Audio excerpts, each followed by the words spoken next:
Another recipe for Chinese New Year. Mga mamis, naghahanap ba kayo ng dumpling recipe? Etong isi-share ko sa inyo, madali lang tong gawin. Matagal lang magbalot, pero tuturo ko sa inyo ang simpleng balot na alam ko kahit molo wrapper ang gamit. Since mahirap hanapin ang dumpling wrapper sa amin, yun ang ginamit ko. Turo ko na din sa inyo ang masarap na sausawan nito na hahanap-hanapin nyo kapag natikman nyo. Simulan natin sa sausawan. Premium soy sauce, suka, tubig, asukal, chili garlic oil, bawang, spring onion, kinchay, at para level up ang amoy at lasa ng sausawan pa lang, Good Life sesame oil. Haluin at iset aside muna. Pwede kayong mag-adjust ayon sa inyong panlasa.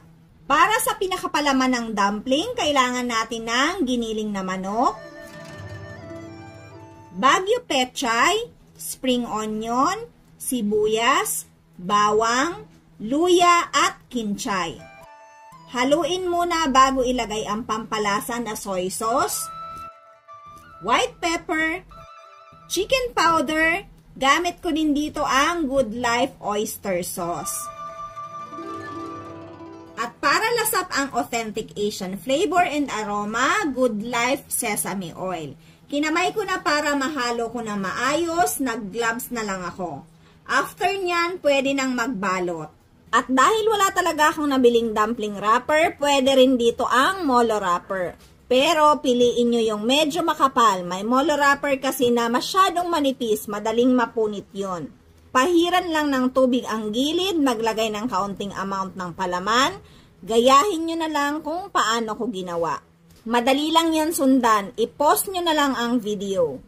Makakagawa pala kayo dito ng nasa 85 pieces sa timpla na to. So sa amin dalawang luto yan. Kaya nilalagay ko sa freezer ang iba. Ganito lang kung paano lutuin. Painitin ang kawali, maglagay ng kaunting mantika.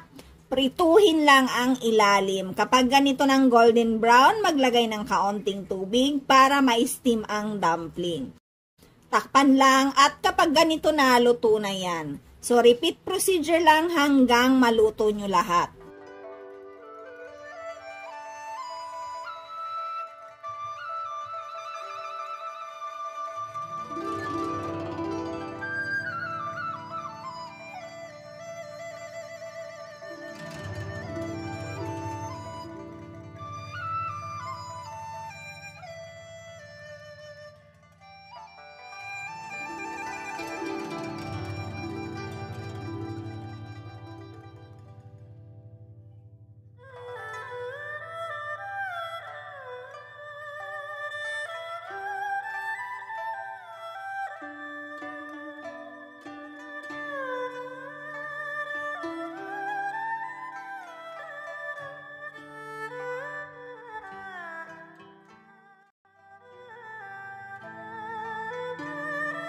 Ang sarap talaga nito. Perfect itong sausawan na to dito. Pwedeng ilagay sa ibabaw, pwedeng sausaw mismo. Syempre, na-miss ko ang taste test, kaya kahit pagod magbalot, ikakain ko na lang kayo. Habang nagluluto pa lang ako, tumitikim-tikim na ako nito. First bite, yummy!